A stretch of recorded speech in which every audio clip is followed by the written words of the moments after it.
নমস্কার সবাইকে, শুভ সন্ধ্যা। কেমন আছেন আপনারা সবাই? আশা করি সবাই খুব ভালো আছেন। তো নতুন একটা ভিডিওতে আপনাদের সবাইকে আবার স্বাগতম জানাচ্ছি।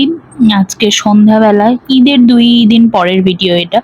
তো কি করব চিন্তা করছিলাম। তো সন্ধ্যাবেলার নাস্তাতে চা, ড্রাই ফ্রুট ছিল। এরপর চিন্তা করছিলাম রাতে কি খাবো। বাইরে যেহেতু খেতে যাওয়া যাবে না, ঈদের ছুটি তো বাসায় বসে বসেই কাটালাম।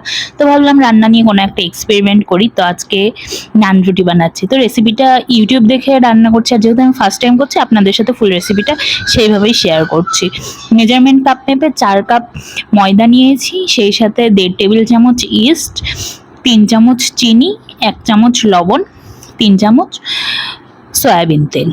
আর আপনারা চাইলে গুঁড়া দুধ দিতে পারতেন, যেহেতু আমার বাসায় গুঁড়া দুধ ছিল না আর আমি লিকুইড দুধ দিয়ে পুরো ডোটা মাখিয়েছি, এর জন্য আর আমি এক্সট্রা করে গুঁড়া দুধ অ্যাড করে নাই।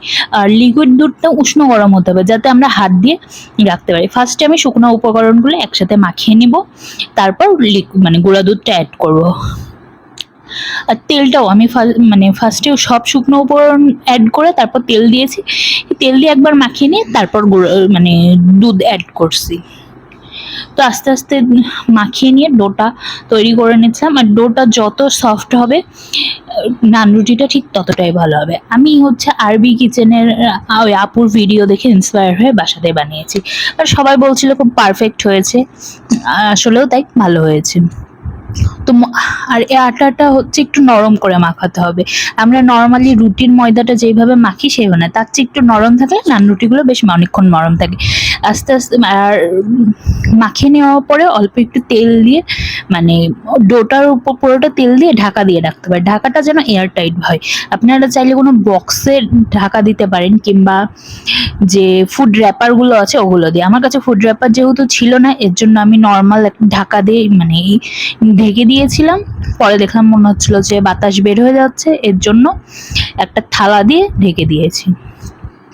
তো এইভাবে প্রায় ঘন্টা 2-3 রাখলে ভালো হবে। আর উষ্ণ গরম জায়গায় রাখতে পারলে আরো ভালো হবে, তাড়াতাড়ি ইস্টা হয়। আর এদিকে গার্লিক চিকেন বানাবো বলে চিকেনগুলো ছোট ছোট পিস করে নর্মাল আদা জিরা বাটা, জিরা না দিলেও হয়, আর রসুন বাটা দিয়ে কিছুক্ষণ ম্যারিনেট করে রাখছি। আমি একটু আমার ইচ্ছার জন্য শখের বসে সয়া সস অ্যাড করছি।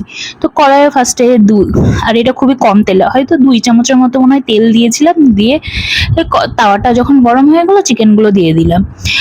নানের সাথে হচ্ছে তান্দুরি কিংবা চাপ টাইপের ভালো লাগে, কিন্তু আমার হাতে অত সময় ছিল না। যেহেতু আমি ডিসাইডই করেছি সন্ধ্যা 8টা 8:30টার সময়, তখন তো পসিবল না গ্রিল কিংবা চাপ বানানো, ওর জন্য গার্লিক চিকেনটাই করেছিলাম। তো এভাবে ঢেকে দিয়ে দেখেন কিছুক্ষণ ঢেকে রাখার পর কতটা জল বাড়িয়েছে। প্রায় 1.5-2 ঘন্টা হয়ে গেছে। এইদিকে আমি দেখেছি যে আমার ডোটাও অনেকটা ফুলে উঠেছে। তো এখন ডোটাকে মেরে পিটে যা বাতাস আছে এটা বের করে ফেলতে, ফুলে যে হাওয়াটা এসছে আর কি। আর এই ফোলার পরে আরো কিন্তু অনেক সফট হয়ে যায় ডোটা। আপনারা চাইলে ময়দার বদলে আটা দিয়েও করতে পারেন। আর চেষ্টা করবেন মেজারমেন্ট ঠিক রাখার। আর অনেকে ভাবেন যে ইস্ট বেশি দিলে হয়তো বা আরো বেশি ফুলবে, বেশি ভালো লাগবে। না, ইস্ট বেশি দিলে কিন্তু ইস্টের একটা গন্ধ করে, তখন খেতে পারবেন না। তো বের করে ময়দাটা আমি ভালো করে আরেকবার মাখিয়ে নিয়েছি।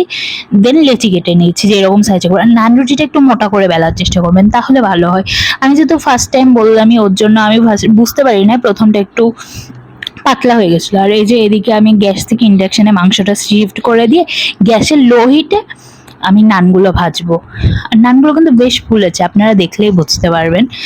তো বেলার সময় সবসময় ট্রাই করবেন যাতে একটু মোটা থাকে, আর হালকা একবারে লো টু মিডিয়াম হিটে ভাজবেন। লো হিটে ভাজলে ভালো হয়। আর এক পিঠ থেকে ঢেকে ঢেকে ভাজার চেষ্টা করবেন।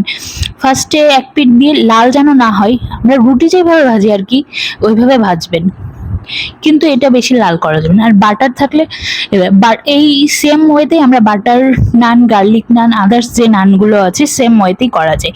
এখানে বাটার ব্রাশ করে দিলে হয়ে গেল বাটার নান। আপনারা যখন নানগুলো বেলবেন এখানে সামান্য কিছু রসুন কুচি, কিছু মশলা অ্যাড করে দিলে হয়ে যাবে মশলা নান। আর গার্লিক নান তো রসুন অ্যাড করে দিলে হয়ে গেল, গার্লিক যেহেতু। তো এইভাবে এই যে দেখেন নানগুলো কত ফুলছে আর অনেকক্ষণ সফটও ছিল।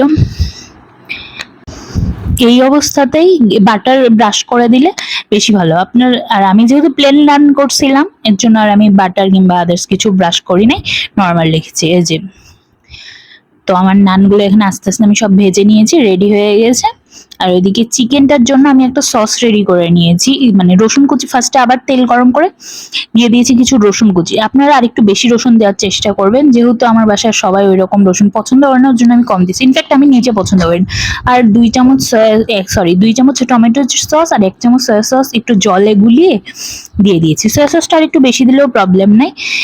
দেন চিকেনটা কিছুক্ষণ নাড়াচাড়া করে যাতে সসের গন্ধটা না আসে, তাহলেই হয়ে যাবে। আর এই যে নানের সাথে যে সসটা প্রোভাইড করে রেস্টুরেন্টে, সেটা করেছে আর একটু পাতলা হয়ে গেছে, বাট ওকে, যেহেতু আমি তেলটা কম দিয়েছি ওর জন্য আছে। তো এই ছিল আমার ছোট্ট একটা ভিডিও, কেমন লাগলো অবশ্যই জানাবেন। Thanks for watching my video, bye bye.